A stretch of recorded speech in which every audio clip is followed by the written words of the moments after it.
favor. Ele está vindo aqui, eu acredito que seja pela primeira vez, né? Ele mais a Meire, sua esposa. Eles estão vindo aqui pela primeira vez. O reverendo Júlio Alexandre é lá da região de Alto Caparaó, ele é de Alto Caparaó mesmo, né? A gente conhece de lá, nós fomos do mesmo presbitério, e encontrei com ele agora na terça-feira, lá em Alto Jequitibá, né? Alto Caparaó, Alto Jequitibá, isso aí. Encontramos lá na comemoração que foi feita da Reforma Protestante. Diz que tinha umas 1.300 pessoas lá, eu só consegui contar até 50, depois eu parei, né, que estava muito cheia a igreja, e tivemos um momento muito agradável lá nesse dia, com vários acontecimentos, um monumento, e aí ele estava vindo aqui para tirar uma folga aqui em Guarapari, e se apresentou para vir aqui, para nós, para mim pessoalmente, que eu conheço há algum tempo, um privilégio. Para os irmãos, tenho certeza que vai ser uma bênção também. Tá bom? Fica à vontade, se quiser apresentar a esposa melhor, fica à vontade. Boa noite a todos, graça e paz da parte de Deus, nosso Pai, do nosso Senhor e Salvador Jesus Cristo. Como o reverendo Eliton falou, é para mim um grande privilégio estar aqui com os irmãos, estar na igreja que ele pastoreia.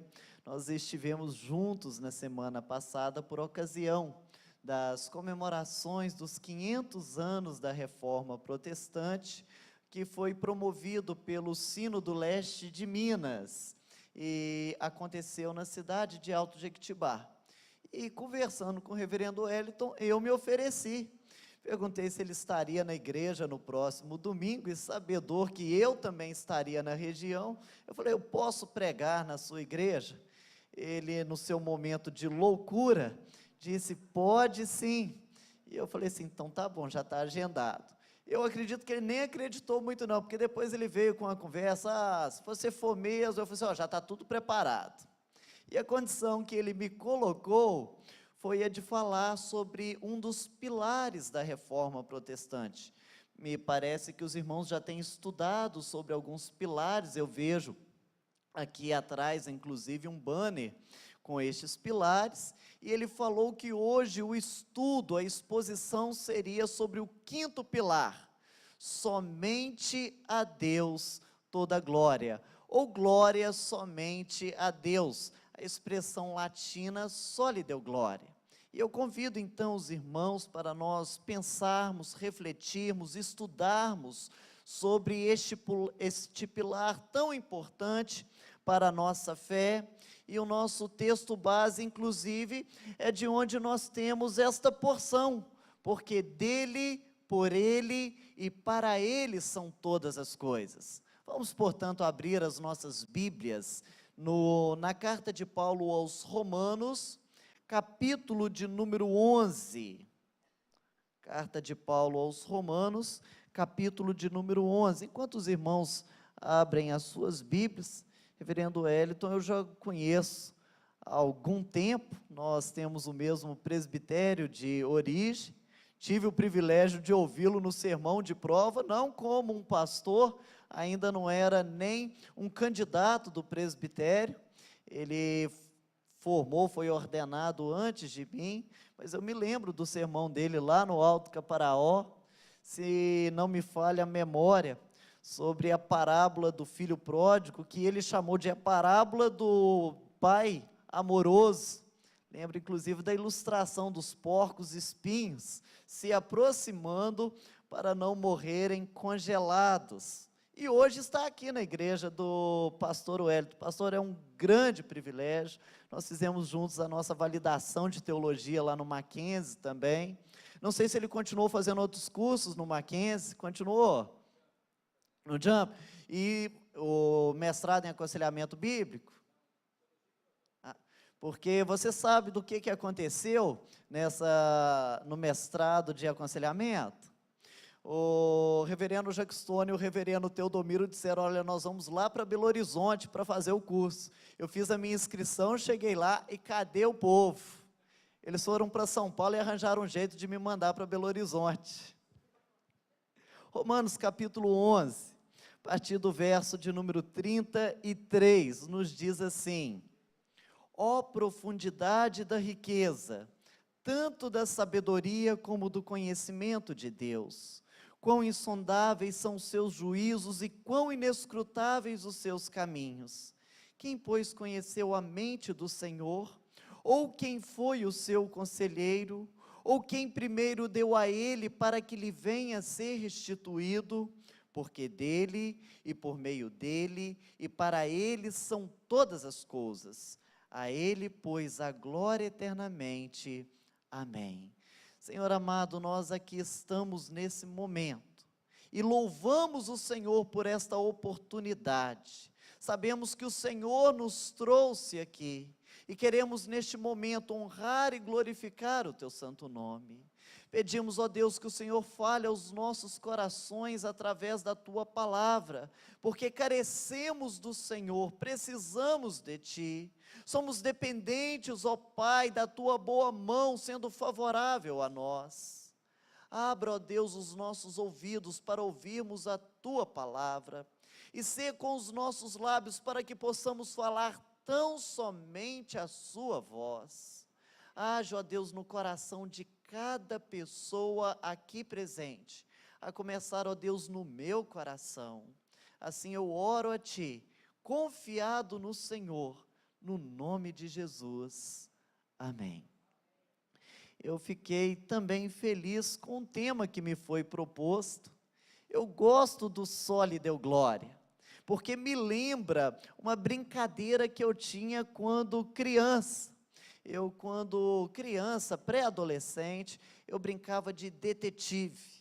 E eu não sei se algum irmão já brincou disso, eu não me refiro àquele jogo de tabuleiro, não. Mas a minha mãe, ela fazia algumas pistas para mim, e ela escondia algo que chamava de tesouro. E ela me dava a primeira pista. Eu pegava aquela pista e ela me indicava para uma outra pista. Quando eu chegava naquela segunda pista, ela me indicava para uma terceira, e assim sucessivamente, até que reunida todas aquelas pistas, naturalmente eu encontrava o tesouro. Era algo quase que automático. E minha mãe elaborava esse jogo de uma maneira assim tão interessante, que sem aquelas pistas eu não conseguia chegar no tesouro. Mas depois que eu tinha todas as pistas, vez por outra, eram às vezes 10, 15, 20 pistas, e eu agrupava todas elas, elas me levavam até o tesouro, até o X da questão, o ponto principal. Eu falo isso porque, se os irmãos estudaram nesses últimos domingos ou estudos bíblicos, eu não sei como que foi a proposta para essa igreja, mas se os irmãos estudaram bem acerca do valor das Escrituras, ou somente as Escrituras, somente a fé, somente a graça, somente Cristo, automaticamente vocês vão concluir também, ou naturalmente, glórias somente a Deus. Quando nós entendemos todos os demais pilares, nós não conseguimos escapar dessa verdade. Glórias somente a Deus. O apóstolo Paulo, quando escreve aos Romanos, e ele trata, ainda que de forma indireta, de todos esses pilares, ele também conclui dizendo: a ele, pois, a glória eternamente. Amém. Quando nós olhamos para o livro, para a carta de Paulo aos Romanos, nós vemos ele se apresentando como aquele que foi escolhido pela palavra de Deus, foi designado apóstolo pelo Evangelho, que foi antes proferido pelos profetas das Sagradas Escrituras, e ele apresenta então um Deus Criador, o Deus que formou todas as coisas, que é visto e ouvido em todos os lugares, em toda a terra, em todos os lugares se ouve a sua voz. Mas aí ele já entra também dizendo que o pecado toma conta do mundo. O pecado, ele adentra a raça humana e cria o caos, um grande problema. Deus faz toda a criação, mas o pecado entra no mundo. E é interessante que Paulo vai dizer que justamente por causa do pecado, os homens já não conseguem mais compreender a glória de Deus.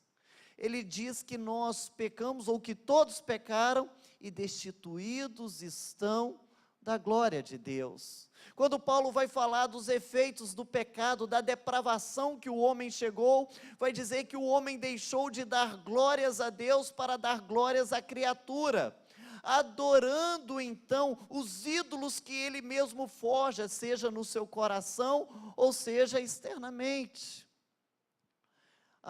Paulo diz que nós estávamos perdidos, sem condições nenhuma, sem ter a possibilidade de nos aproximarmos para Deus. E é interessante que quem ler o início de Romanos, e fica no início de Romanos, se sente desmotivado, porque Paulo tira todas as nossas desculpas, todos os nossos meios, e anula todos os nossos esforços para dizer: todo mundo está condenado. Seja o povo de Israel, sejam os gentios, sejam aqueles que ouviram, sejam aqueles que não ouviram, todos estão na mesma situação de depravação, de pecado e de miséria. Não tem jeito. Depois que ele coloca todo mundo numa perspectiva pessimista, ele então apresenta o propósito de Deus. Ele mostra Deus intervindo com um plano de salvação. E ele demonstra então que através de Cristo Jesus, vindo como um representante da raça humana, ele cumpre o pacto de obras que foi estabelecido lá atrás com Adão.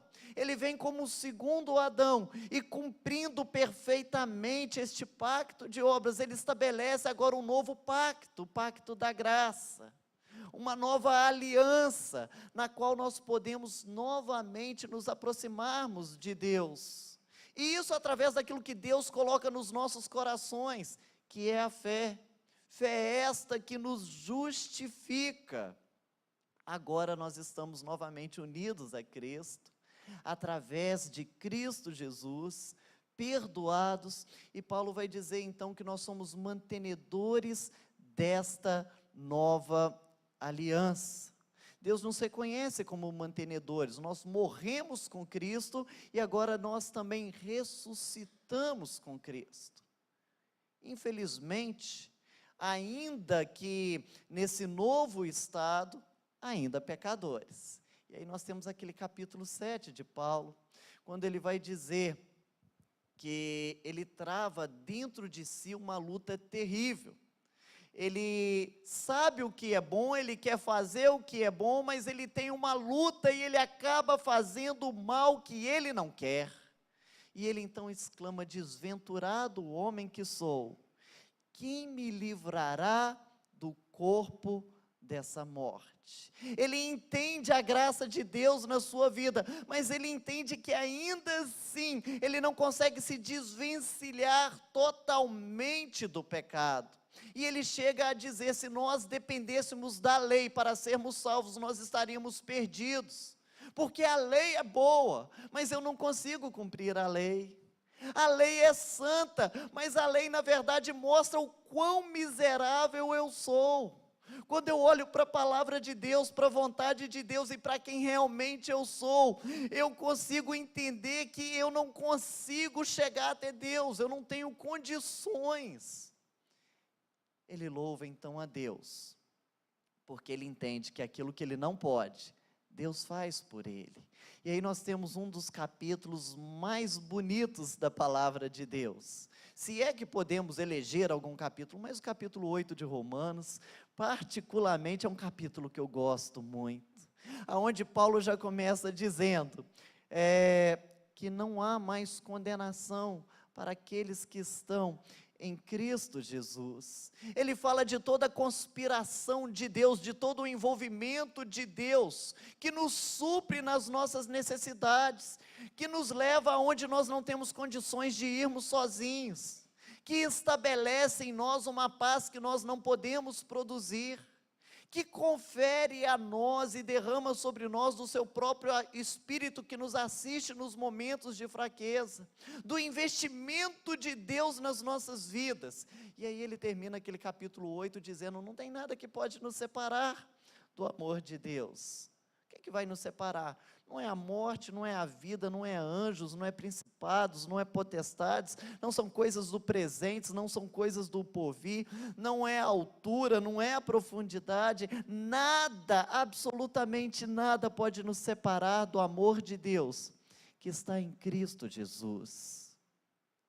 Ele então vai falar sobre a eleição, e vai mostrar que isso é um propósito de Deus. Deus não foi pego de surpresa, Deus não teve que mudar os seus planos, mas tudo é engenhosamente tratado por Deus.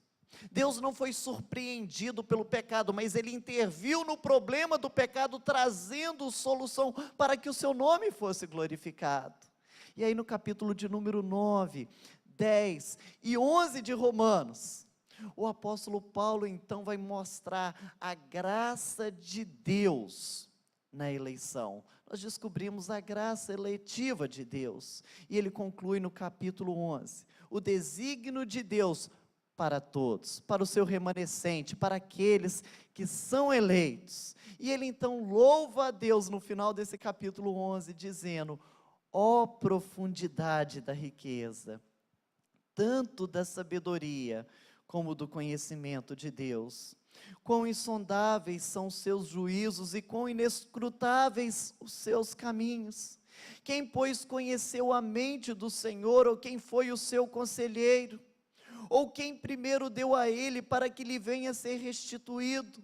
Porque dele, por meio dele, para ele são todas as coisas. A ele, pois, a glória eternamente. Amém. Paulo não se contém. Quando Paulo começa a mostrar para os romanos, através dessa carta, todo o propósito de Deus, toda a obra de Deus, ele se empolga dizendo toda a glória a Deus somente toda a glória. E essa pequena porção da palavra de Deus vai nos mostrar por que nós devemos dar glórias somente a Deus. Paulo já mostrou acerca da fé. Nós não podemos fazer nada. É a fé que Deus colocou nos nossos corações. É uma fé que vem sem nós fazermos nada. De uma graça que Deus também transmite a nós, sem nós merecermos nada. De um Cristo que veio por nós, sem a necessidade de nenhum outro mediador. E da salvação que nos é oferecida a salvação que nos é oferecida pela revelação da palavra de Deus. Só lhe deu glória, glória somente a Deus. Primeiro, pela sua inescrutabilidade. Olha o verso de número 33. Ó profundidade da riqueza, tanto da sabedoria como do conhecimento de Deus, quão insondáveis os seus caminhos e quão inescrutáveis os... O apóstolo Paulo, ele está querendo mostrar aqui nesse verso, e também nos demais, por que nós devemos dar glória somente a Deus. E antes então de tratar dos pontos, já que o microfone resolveu falhar comigo, deixa eu abrir um parênteses, para já definir um pouco do que é glória somente a Deus. Glória somente a Deus é aquilo que a irmã começou a dizer aqui no momento do louvor, porque parte da compreensão de quem nós somos e de quem Deus é, parte da compreensão de que nós somos pequenos demais e Deus é infinito, parte da ideia de que nós somos criaturas e Deus é o Criador. Glória somente a Deus é você entender aquilo que foi dito na palavra de Deus, convém que Ele cresça e que eu diminua. E por que nós devemos dar glória somente a Deus? Primeiro, pela sua inescrutabilidade, uma palavra grande que parece ser complicada, mas que não é. Inescrutável é aquilo que não pode ser investigado, que não pode ser compreendido. É bem verdade que nós sabemos alguma coisa acerca de Deus, que nós temos uma noção, um vislumbre de Deus, que Deus se revela através das Escrituras. Provavelmente vocês já devem ter estudado sobre isso.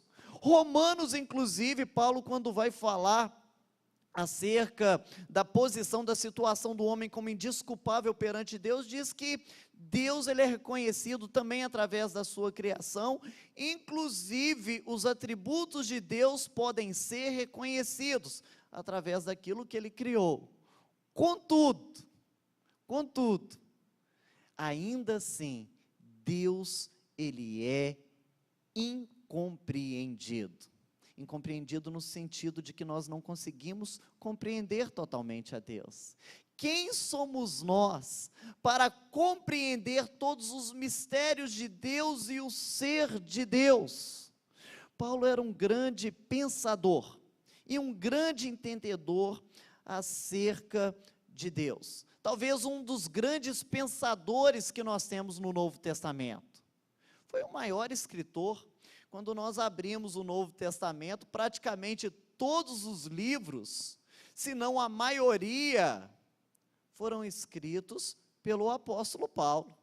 Paulo tinha um pensamento tão profundo, e era de uma inteligência tão estimada, que o apóstolo Pedro chegou a dizer o seguinte: olha, Paulo, ele é muito profundo no seu estudo, e tem coisas que ele diz que é até mesmo difíceis de serem compreendidas. Esse Paulo, segundo os estudiosos, é aquele homem que ele registra lá em Coríntios, dizendo que subiu aos céus, e que ouviu coisas que não tinha condições de serem repassadas aqui na terra. E é exatamente esse Paulo que vai dizer assim: quem, pois, conheceu a mente do nosso Senhor? Os caminhos de Deus são insondáveis, nós não conseguimos discerni-los todos. Os juízos de Deus e os caminhos de Deus, eles são inescrutáveis, eu não consigo compreendê-los perfeitamente. Ele entende que Deus, ele é incompreensível. Eu gosto muito de Santo Agostinho. Já ouviram falar de Agostinho de Hipona? Só dando um exemplo para nós entendermos o que eu estou falando aqui. Agostinho de Hipona, ele fez um tratado sobre a Trindade.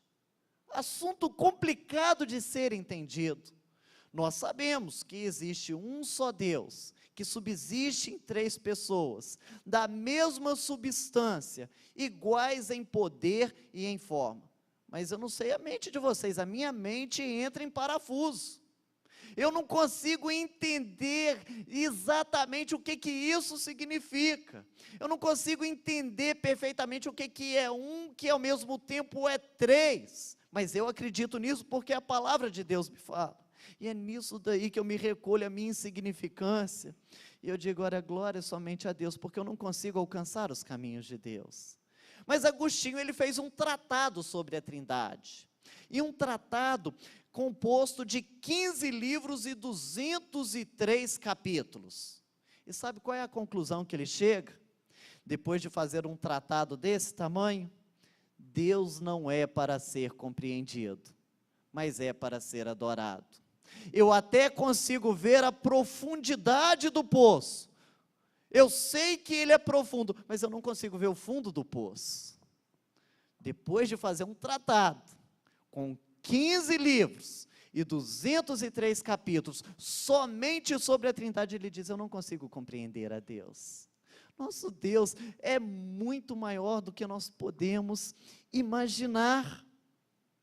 Eu tenho um certo medo e até um receio de algumas pessoas que batem a mão no peito para se dizer reformadas. Especialmente no ano da reforma, a gente vê muitos aí com aquele orgulho, com aquela pretensão, dizendo, eu sou reformado e eu sei todos os mistérios de Deus.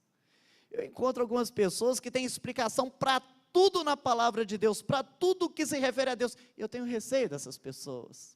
Soberania de Deus, isso é fácil de ser explicado. Predestinação, isso é uma coisa muito simples. Eleição, eu entendo muito bem. Eu tenho medo, porque por mais que eu tente entender, ainda assim eu digo, está muito distante da minha compreensão. Eu lembro certa vez, quando perguntaram para o reverendo Augustus Nicodemos, sobre como conciliar a soberania de Deus e a responsabilidade humana.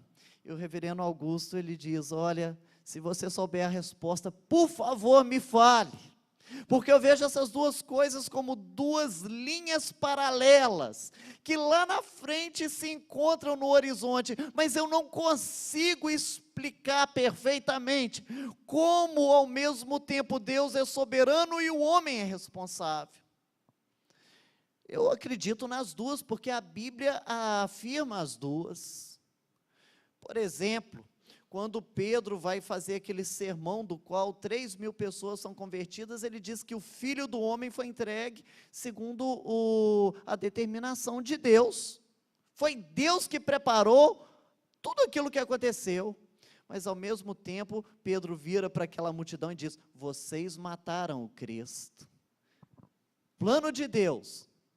Mas esses homens são responsáveis. Ou quem sabe lá no cenáculo, quando Jesus vai dizer que ele vai ser traído, segundo a vontade do Pai, segundo os propósitos divinos, ou seja, era algo que Deus determinou, decretou e disse, vai acontecer, mas ao mesmo tempo ele vira e fala assim, mas ai daquele pelo qual o Filho do Homem há de ser traído. Você consegue explicar isso? Eu não consigo. Quando eu sei que as duas coisas são verdades, e diante disso é que eu entendo, glória somente a Deus, eu sou muito pequeno, Deus, Ele é inescrutável.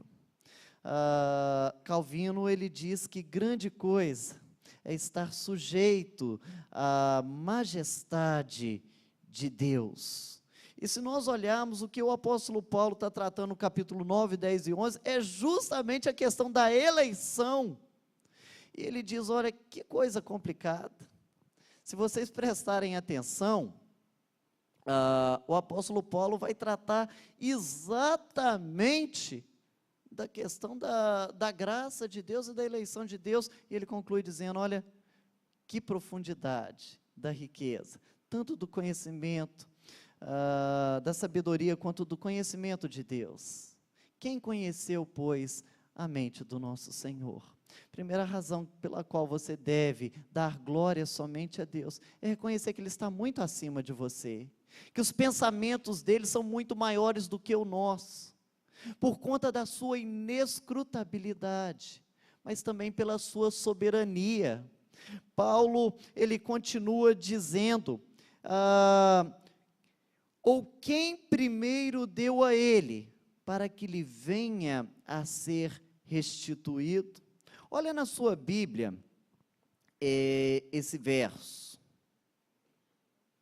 olha com bastante atenção, agora vai lá no rodapé, pega o versículo de número 35, e me fala se tem alguma referência cruzada. Em algumas Bíblias tem, na de vocês tem, nessa minha tem, naqueles que tem, qual texto que fala? Jó 41, 11, Paulo evoca o texto de Jó, lá no capítulo 41, e os irmãos sabem qual é o contexto dessa passagem?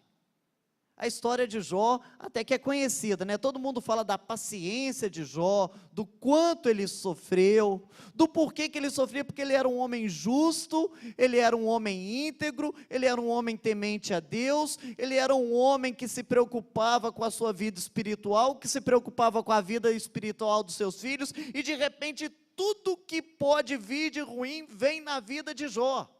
Dali a pouco vem alguns amigos para tentarem explicar o porquê que Jó está passando por isso tudo. Aqueles sabichões que têm resposta para tudo. E começam alguns a dizer, Jó, você pecou em alguma coisa. Jó tem alguma coisa errada na sua vida. E o próprio Jó não consegue compreender todas essas coisas. Até que no final do livro de Jó, Deus se revela a ele. Se revela num redemoinho. E diz, olha, cinge você agora como homem, porque agora é a minha vez de te fazer algumas perguntas. E aí, Deus começa a colocar Jó contra a parede. Onde é que você estava quando eu lancei os fundamentos do mundo? Quem é você para questionar acerca das minhas ações, se não foi você quem me deu os conselhos? Em outras palavras, Deus está falando, eu não te devo nada, eu não precisei de você, e você não tem nem ideia do que você, do mundo do qual você faz parte. E Jó vira e fala assim, olha, eu não tenho o que dizer. E aí Deus diz, mas eu quero continuar falando. E Deus fala mais outras coisas, demonstrando a sua soberania, o seu controle, e aí sim Jó vira e fala assim, olha, bem sei que tudo podes, e nenhum dos teus planos podem ser frustrados. Tudo podes, e nenhum dos seus planos podem ser frustrados. Eu te conhecia só de ouvir, agora os meus olhos te veem. Por isso me abomino no pó e na cinza. Olha que interessante, a atitude de Jó é uma atitude de reconhecimento, se humilhando e engrandecendo a Deus. Glória somente a Deus, é isso, foi o que eu falei agora há pouco, é você entender quem você é e quem Deus é, porque naturalmente nós queremos que tudo aconteça da nossa forma, e nós queremos fazer as coisas para agradar a nós, e nós esquecemos que quem está no controle de todas as coisas é Deus, e às vezes a gente quer inverter as coisas e transformar a Deus num servo que deve satisfazer as nossas vontades. Quem é que pode cobrar alguma coisa diante de Deus? Volto nos capítulos anteriores, agora de maneira um pouco mais detalhada. Paulo, ele ao falar da graça e da eleição, ele vai dizer o seguinte, ele coloca alguns exemplos. O primeiro exemplo é o exemplo de Faraó. Deus queria manifestar a sua glória, Deus queria ser exaltado através daquelas pragas, daqueles sinais, e por conta disso ele endureceu o coração de Faraó. Ele não permitiu que o povo saísse até a 10ª praga. Em alguns momentos, Faraó reconhecia que o Egito estava sendo destruído, que a situação estava apertando, que não ia restar nada, mas o coração dele se endurecia. Paulo está falando, Deus permitiu que o coração dele se endurecesse, para que a sua glória fosse manifesta. Aí alguns dizem, não, mas Deus ali está tratando com o ímpio. Deus só deixou o homem na sua impiedade. Esse aí não era nem da igreja. Aí Paulo vai lá e dá um outro exemplo. Paulo fala de Abraão e dos 2 filhos que teve Abraão. Vai dizer, olha, nem todo filho é filho da promessa. Lembra que Abraão teve Isaac, mas também teve Ismael. Aí alguns vão dizer assim, não, mas tudo bem, o Ismael era um filho bastardo.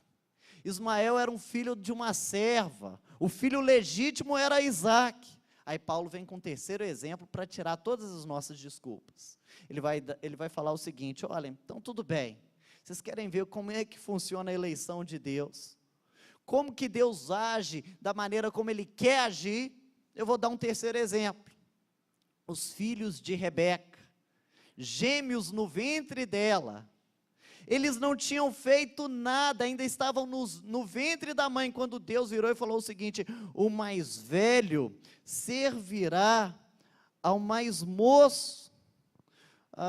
Amei a Jacó, porém me aborreci de Esaú.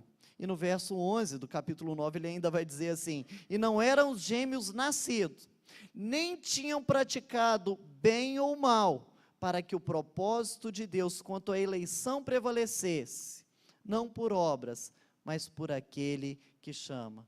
O que vem na mente de vocês? Não precisa falar alto, vocês podem ser sinceros e falar o que vem no meu coração também.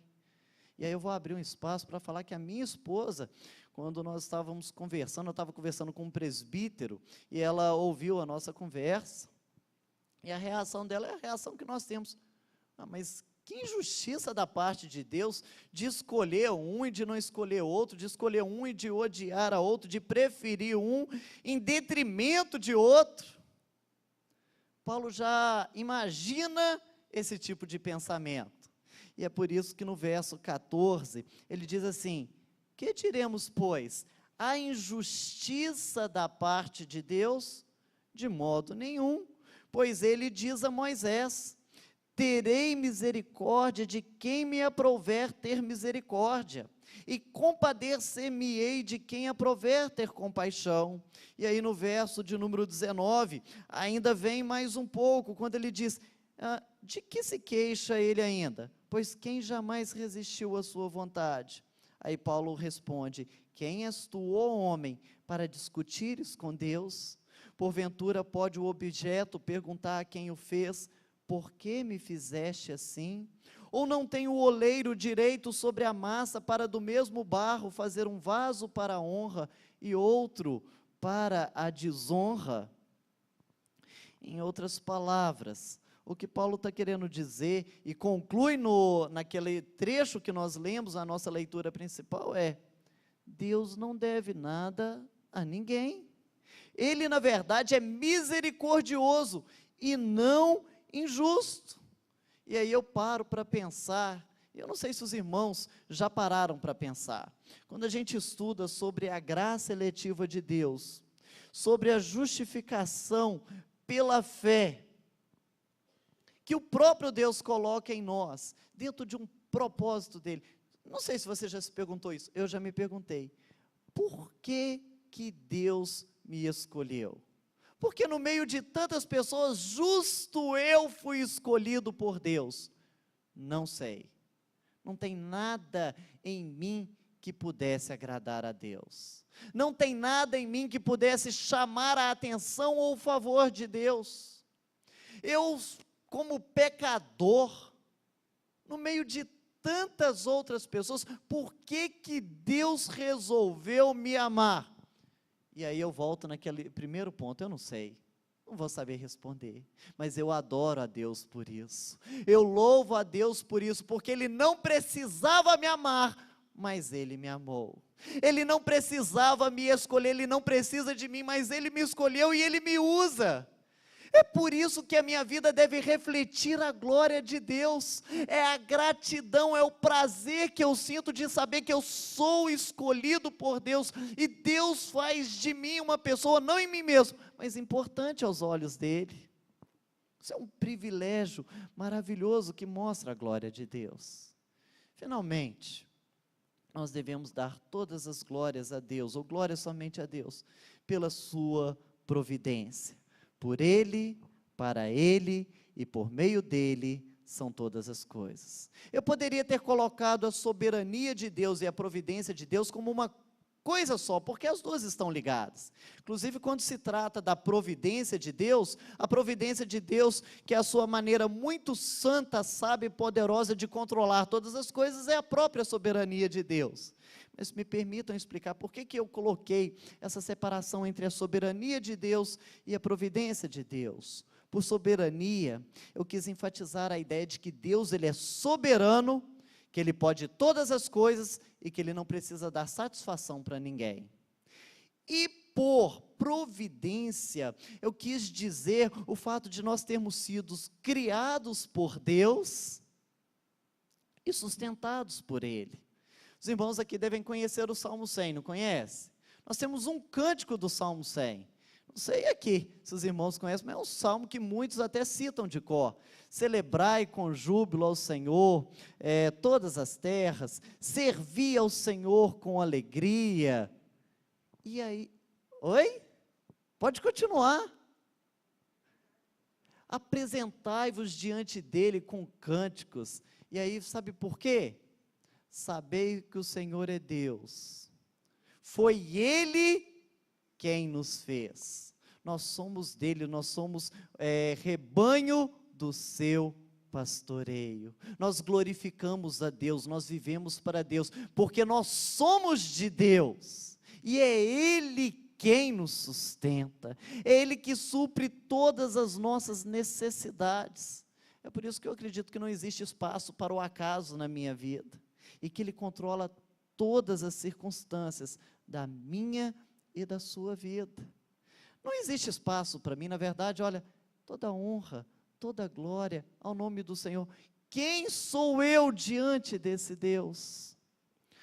Nós podemos tirar algumas lições acerca desse pilar da reforma. Primeiro deles, o de sermos mais humildes, de reconhecermos o quão pequenos nós somos. E que tem muita coisa acerca dos mistérios de Deus que nós nunca vamos entender. Eu fiquei sabendo de uma situação ontem, que é um caso desse. Eu vou falar rapidamente de duas situações. A primeira delas é de um primo meu, que pessoa muito boa, muito querida por todas, que estava vindo de um casamento, menino notável, menino prodígio, que sempre foi aquele menino caseiro, de cuidar das coisas dele, e muito voltado para a área da música. Já se destacou desde novinho, ganhou um concurso nacional, ele ficou em 3º lugar. A vida dele era música, e ele, vindo de um casamento, sofreu um acidente de carro, comprimiu a medula, e isso aconteceu em 2002. Até hoje, numa cadeira de rodas. Na época do acidente, eu estava no seminário e eu ficava assim, o que Deus fez? Por que Deus fez isso? E eu não encontrava respostas. Eu achava uma coisa muito difícil de ser admitida. O reverendo Wellington, não sei se ele já conhecia, mas esteve lá no culto da reforma, dirigindo, sendo maestro de uma orquestra, de um coral de 200 vozes. E depois ele mesmo, pregando a palavra de Deus, ele diz, olha, a melhor coisa que Deus fez na minha vida foi aquele acidente. Aquele acidente me levou para Deus. Talvez as pessoas da igreja, até minha família não sabia, mas eu já estava indo para o mundo. Eu ia ser um músico do mundo. E Deus me trouxe para junto dele, através desse acidente. Eu fiquei na cadeira de rodas, mas portas se abriram para mim, e hoje eu me sinto realizado, glorificando o nome de Deus. Isso foi ele que diz. Quando aconteceu aquilo, eu não sabia a resposta. O segundo exemplo, essa eu ainda não sei a resposta, irmãos. E foi algo que me chocou assim profundamente. Ano passado, nós nos envolvemos numa gincana bíblica, e foi uma gincana que envolveu toda a cidade de Alto Caparaó, com todas as igrejas, e cada um iria chamar aí 2 ou 3 amigos para compor uma equipe. E eu chamei mais 3 pessoas para compor a minha equipe, juntamente com a minha esposa, nós éramos 5. E um deles se chamava Wesley. Pessoa com toda a vitalidade, meu amigo de infância, da mesma idade que eu. Nós brincamos na gincana, nos divertimos, ele faz esquetes maravilhosas, muito empolgado. Isso foi no ano passado, há 3 meses atrás, um desconfortozinho que ele começou a sentir, dali a pouco foi diagnosticado um câncer. Ontem, Deus o chamou para si, 3 meses. Eu não sei explicar por que isso aconteceu. Uma pessoa tão amada, inclusive Alto Caparaó inteiro está de luto. Wesley é um menino que fez todo mundo daquela cidade rir. E eu tenho certeza que ontem também fez todo mundo chorar. E eu não entendo. E eu vi muitas postagens no Facebook dizendo, eu não sei por que isso aconteceu. Olha, irmãos, nem tudo aquilo que acontece nas nossas vidas, nós vamos entender. Nem todos os propósitos de Deus que envolvem coisas referentes a nós não vamos entender, mas a gente tem que entender que quem está no centro de todas as coisas é Deus. A vontade soberana é a vontade de Deus. Não há espaço para outra coisa a não ser a confiança em Deus. E uma última lição, entender que tudo é para a glória de Deus, ou que somente a Deus a glória, entender que a sua vida deve refletir a glória de Deus, não somente aqui na igreja, mas em todos os aspectos, em todos os momentos da sua vida, seja no seu trabalho, seja no seu lazer, seja nas suas recreações, seja nos seus estudos, tudo deve ser feito para a glória de Deus. E com isso eu não estou querendo dizer que você tem que orar o tempo todo, que você tem que demonstrar espiritualidade da maneira como o mundo entende. As pessoas devem te ver orando, pregando sempre a palavra e falando sempre de Jesus. Não é isso. Viver para a glória de Deus e entender que a sua vida está nas mãos de Deus e tudo aquilo que você faz glorifica a Deus, é você entender perfeitamente qual é o seu propósito, qual é o fim principal do homem.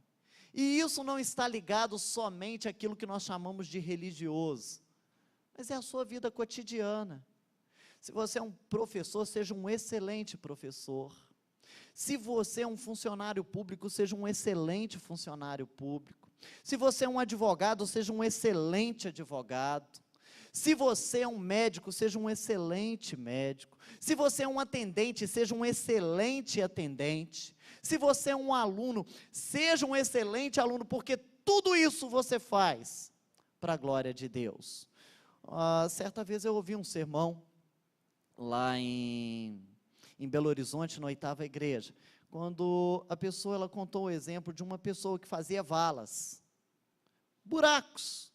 Trabalhava lá com outros funcionários da prefeitura, e ele tinha um costume, naquela época não tinha problema nenhum você andar na caçamba do caminhão, e eles iam todos na caçamba do caminhão, iam fazer valas, e diz que tinha um que estava lá fazendo seu serviço, sei lá se era com enxadão, com o que era, mas ao final, quando todo mundo voltava para o caminhão, ele ficava olhando para aquele buraco. E ele repetia isso diversas vezes, por diversos dias. Até que um perguntou para ele, por que você fica aí? Já está todo mundo no caminhão, você fica fazendo hora ali diante desse buraco. Ele falou assim, olha, quando eu termino o meu dia, eu olho para aquele buraco e eu digo, Senhor, está vendo esse buraco? Pode até ter buracos igual a esse, mas melhor não tem não. Porque isso aqui eu faço para a honra e para a glória do teu santo nome. Eu quero que o Senhor me veja e diga o seguinte, valeu a pena investir nesse homem. Isso é a ideia de que tudo é para a glória de Deus. Eu não sei se a sua vida tem sido uma vida voltada para a glória de Deus, mas nós aprendemos pela palavra de Deus, inclusive é a primeira pergunta do catecismo, qual é o fim principal do homem? O fim principal do homem é glorificar a Deus e gozá-lo para sempre. Você tem um propósito na sua vida, você tem um sentido na sua vida, e ele não está em você mesmo, ele está em Deus. Suponhamos que você tenha uma televisão na sua casa, e a televisão ela tem que transmitir uma imagem e um áudio, não é isso mesmo? Estou falando assim de uma maneira bastante superficial, até porque eu não sou entendido no assunto. Mas para mim a televisão ela tem que transmitir uma imagem e um áudio. Aí acontece da sua televisão, e hoje em dia isso acontece muito, como eram bons os eletrodomésticos de antigamente, parece que tudo hoje já é descartável, mas dali a pouco a sua televisão ela para de funcionar. Você aperta o botão, você vai no controle remoto e você não vê imagem nenhuma. O que você faz com essa televisão? Conserta, não é verdade? E se você não conseguir consertar? Você descarta. Isso porque a televisão ela foi criada com um propósito. Quem criou a televisão com um objetivo, com algo em mente. Ela tem que transmitir essas imagens e o áudio. Se ela não faz aquilo que ela deveria fazer, ou ela deve ser consertada, ou ela deve ser descartada. A mesma coisa acontece conosco. Nós fomos criados para a glória de Deus. Deus nos criou com esse propósito. Se nós não fazemos as nossas ações, se nós não estamos aqui para a glória de Deus, nós também só temos dois caminhos: consertar a nossa vida e passar a cumprir o nosso propósito, ou sermos descartados sem valor nenhum. Vamos orar? Senhor amado, graças nós rendemos ao Senhor por esse momento, por essa oportunidade. Louvamos o Teu nome, ó Deus, pelo Teu povo aqui. Te agradecemos, ó Pai, pelos estudos que eles vêm fazendo acerca dos pilares da fé reformada. Fale, ó Deus, particularmente ao coração de cada um, aplicando estes estudos, essas exposições, para que possamos compreender os Teus ensinamentos e possamos praticá-los e aplicá-los no nosso viver diário. Nós te louvamos, ó Deus, porque aprove ao Senhor nos escolher e fazer de nós o Teu povo. O Senhor assim o fez, motivado pelo Teu próprio amor, através do Senhor Jesus Cristo, e nós te louvamos por isso. Te louvamos, ó Deus, por essa palavra que nós temos. Te louvamos, ó Pai, pela fé que foi assim colocada nos nossos corações, e rogamos, ó Deus, nos ajude a viver para a Tua glória, porque até nisso nós dependemos do Senhor. Todas as glórias, ou toda a glória ao Senhor, porque nós não temos condições de nada, se não for pelo Teu santo auxílio. Fica conosco, dá-nos uma boa semana, dando-nos, ó Deus, a disposição de vivermos para Ti. É a oração que nós fazemos no nome de Jesus. Amém.